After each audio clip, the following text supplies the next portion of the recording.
Hello and namaste. Now tell me one thing. Do you ever feel overwhelmed when you look at all the varieties of pastas and the different ways in which they're made? There's ziti, there's spaghetti, there's angel hair, there's vermicelli, there's penne rigate, and there's different ways of making it. What does that make you feel like?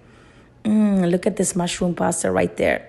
In fact, if you come to think of it, anything that we buy, this is an entire stock full of vegetables that I bought last week, can actually be used very effectively in pasta, whether it's peppers, whether it's broccoli or green beans,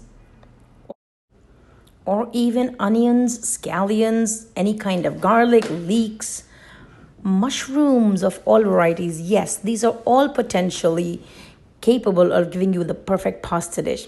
Now, what restaurants do is, first of all, they take a lot of water when they boil their pasta and they salt it very, very generously so that the water is oversalted, and that means your pasta will be well seasoned.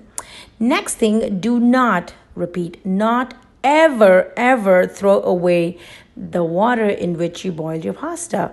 This is what restaurants refer to as liquid gold, because the starchiness of the water helps to thicken your sauce or loosen it up depending on what kind of sauce you're making. And the saltiness of it really makes your pasta dish well seasoned. It also prevents it from drying out. So you definitely need to hold on to the water in which you boil your pasta. So today I'm going to show you a really simple classic pasta dish that I do for my daughter. And of course, I Indianize it a little bit by adding some extra red chili flakes and some paprika. But this is the simplest way to do it.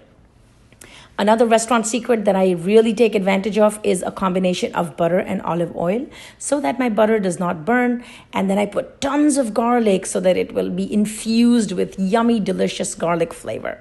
To this, I add a whole bunch of seasonal cherry tomatoes and I give it a toss in a pan.